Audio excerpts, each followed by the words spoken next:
राधे राधे। जय श्री कृष्णा।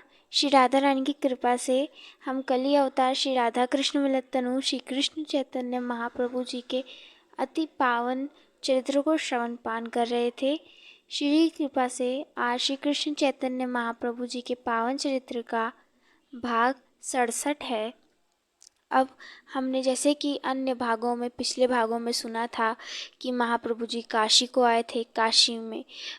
काशी आए थे, वहाँ पर उन्होंने सनातन गोस्वामी जी को सत्संग प्रदान किया और रूप गोस्वामी जी को प्रयाग में सत्संग प्रदान किया।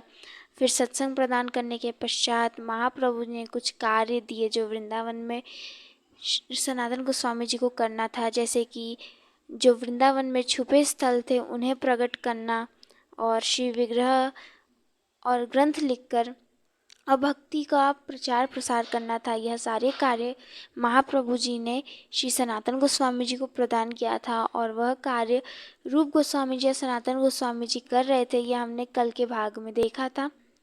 तो जैसे कि अब महाप्रभु जी काशी से लौट रहे हैं, लेकिन सबसे पहले काशी में लौटने से पहले उन्होंने प्रकाशानंद सरस्वती जी पर कृपा करी। प्रकाशानंद जी कौन थे? वे मायावादी संत थे।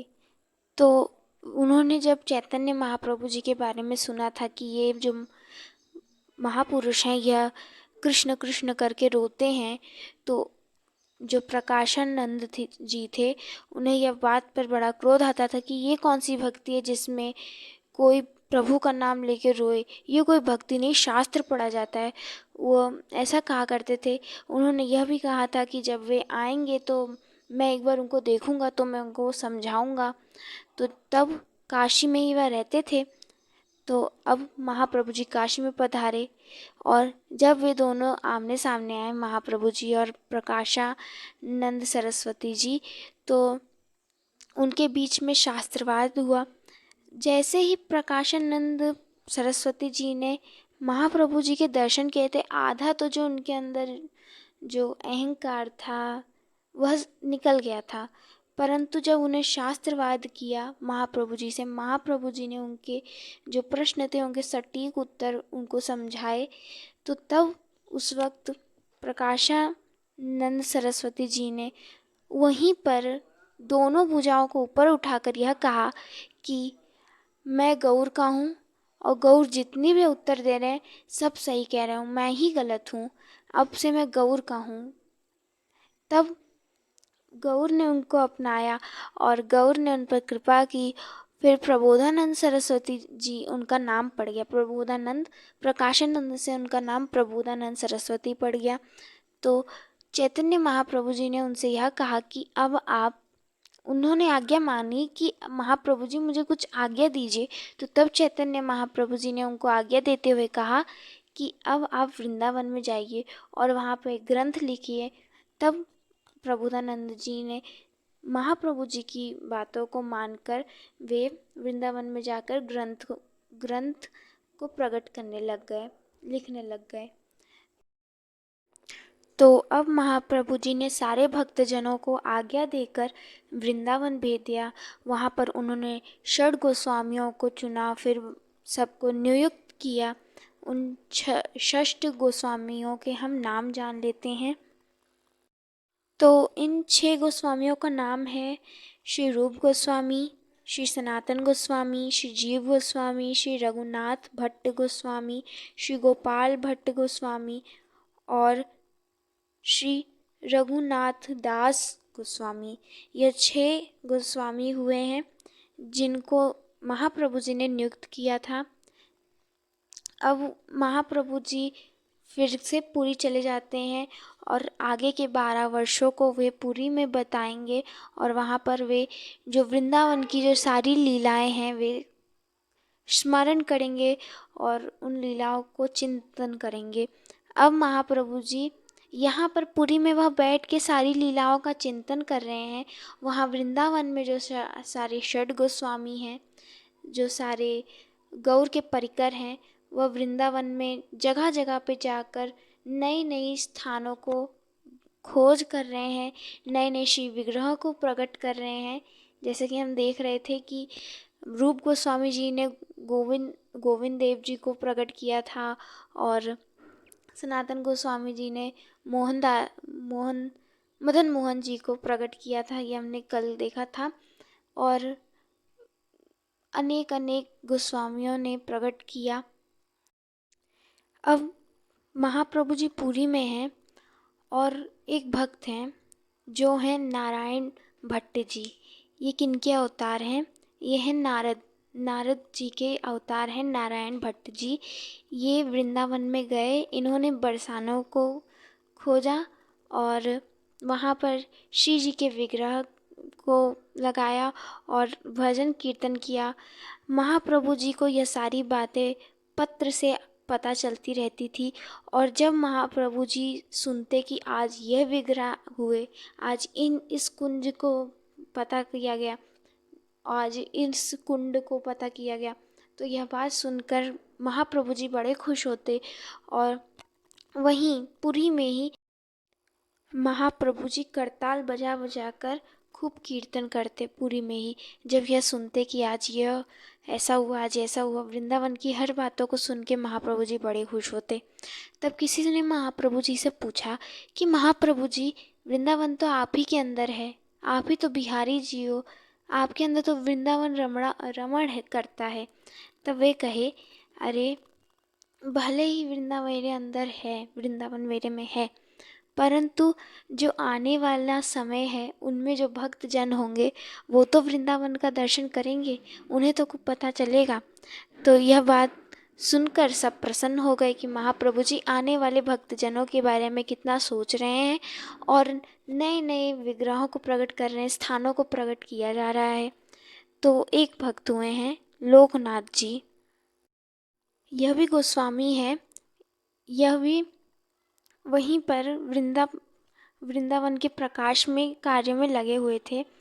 तो अब ये चाहते थे कि वृंदावन के प्रकाश का कार्य हो रहा है, मुझ पर भी कृपा हो करें और मुझे भी एक ठाकुर जी सेवा करने के मिल जाएं, ऐसे वह सोच रहे थे। तो वे किशोरी कुंड के बगल ही बैठे थे और किशोरी कुंड में राधा विनोद जी थे। तो लोकनाथ गोस्वामी जी वहाँ बैठकर सोच ही रहे कि मेरे पास भी एक ठाकुर होते, मैं भी उनकी सेवा करता। परंतु उतनी देर में ठाकुर जी ने उनकी सुन भी ली और ठाकुर जी ने एक ब्रजवासी का रूप धारण किया और वहाँ से उन्होंने किशोरी कुंड में से राधा विनोद जी को निकाला और अपने पास से उन लोकनाथ गोस्वामी जी के पास लेके गए और कहा कि ओ बाबा सुनो, मुझसे अब ये ठाकुर जी की सेवा नहीं होती, ये लो तुम और तुम इनकी खूब सेवा करो। तो वे कहे अच्छा। तो उन्होंने वह श्री विग्रह ले लिया और कहा कि इनका नाम राधा विनोद जी है। तो वह जो ब्रजवासी थे वो तो भाग गए और जो लोकनाथ गोस्वामी जी थे वे वहीं पे बैठ के सोचने लग गए कि प्रभु ने मेरी इतनी जल्दी सुन ली, उन्होंने अपना श्री विग्रह मुझे दे दिया। और तब उन्होंने कहा कि ये प्रकट हुए इनकी सेवा और इतना सोच ही रहे थे कि श्री विग्रह जो राधा विनोद जी थे वे बोलने लगे, अरे मैं इसी किशोरी कुंड के अंदर घुसा हुआ था, दबा हुआ था। तो वे लोकनाथ गोस्वामी जी कहे, तो आप आए कैसे, वो कौन आपको लेके आया था? तो प्रभु जी कहे कि अरे मैं ही हूँ, मैं ही तो अपने विग्रह को निकाल के लेकर आऊँगा। तो तब लोकनाथ गोस्वामी जी राधा विनोद जी की सेवा करने लग गए, सेवा करते रहे। परंतु एक दिक्कत पड़ रही थी, वे सुबह भोग लगा के जाते और दिन भर उन्हें वृंदावन प्रकाश के लिए जाना पड़ता था, कार्य करना रहता था कि ग्रंथ लिखना, फिर वृंदावन में जो नए नए कुंड श्री विग्रह प्रकट, वह सब देखना रहता था। और रात्रि में पहुँचते पहुँचते काफ़ी रात्रि हो जाती और ठाकुर जी को बड़े रात से भोग मिलता रात में, तो उन्हें कष्ट होता था। तो वे सोचे अब मैं क्या करूं, मैं तो दिन भर बाहर रहता हूँ, नाथ को कैसे भोग चढ़ेगा। तब श्री विग्रह बोलने लगे और कहे कि अरे तुम मुझे भी अपने साथ लेकर जाया करो, मुझे भी अपने साथ लेकर जाया करो, वहीं पे मुझे भोग पधराया करो, वहीं पे मेरी आरती मेरी सेवा सब किया करो। तो तब लोकनाथ जी कहे वो सब तो ठीक है, लेकिन प्रभु मैं आपको कैसे लेकर जाऊंगा, आपका सिंहासन, आपका आदि आदि सामान मैं कैसे लेकर जाऊंगा?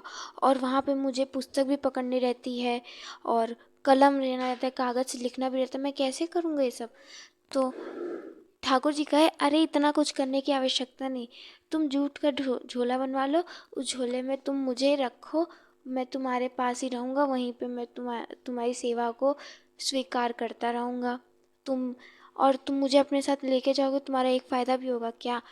तुम मुझे अपने साथ लेके जाओगे तो मैं तुम्हें कौन सी हर जगह की कौन सी लीला हुई थी वो भी बताऊँगा जब तुम फंसोगे। तो अब लोकनाथ गोस्वामी जी ने उनकी बात मानी ठाकुर जी की, एक जूट का झोला बनवाया, उसमें वह अपने हृदय से लगाकर ठाकुर जी को रखते थे, राधा विनोद जी को रखते थे। तो ऐसे ऐसी लीला करते। तो अब लोकनाथ गोस्वामी जी अपने साथ ठाकुर जी को लिए हुए चलते थे। अब ठाकुर जी को भी बड़ी मज़ा आती थी, बड़ा सुकून मिलता था कि अब भक्त के हृदय से रह के मैं रह रहा हूँ, मुझे बड़ी प्रसन्नता होती है। और जब जब भी लोकनाथ गोस्वामी जी फंसते कि यहाँ पे कौन सी स्थली, तो भी ठाकुर जी इशारा करके बताते, अरे ये ब्रह्म कुंड है या कुछ है, ऐसे ऐसे बताते थे। ठाकुर जी बता देते थे, मदद कर देते थे। तो ऐसे छठ गोस्वामियों ने बड़ी मेहनत की और श्री वृंदावन धाम को प्रकट किया। ऐसे अनेक अनेक कुंडों को और श्री विग्रहों को प्रकट किया। कई विग्रह तो हमारे वृंदावन से दूर जयपुर में हैं, गोपीनाथ जी नाथद्वार में हैं, हम सुनते हैं। और फिर ये सारे गोस्वामियों ने कई कई दिनों तक परिश्रम किया और श्री वृंदावन धाम को प्रकट किया। फिर ऐसे अनेक अनेक काम भक्तजनों ने किए और वृंदावन धाम को प्रकट किया, जो कि आज हम देख रहे हैं। श्री जी की कृपा से आज के प्रसंग में हमने कुछ कुछ भक्तजनों का जो प्रकट उन्होंने किया वह सुना। श्री जी की कृपा से कल के भाग में हम और स्थान जानेंगे जहाँ पे भक्तजनों ने कौन से कार्य किए। और जल्दी अब जो महाप्रभु जी का जो यह चरित्र चल रहा है वो विराम आने वाला है श्री जी की कृपा से। अभी हम इस भाग को यहीं पर विराम देते हैं।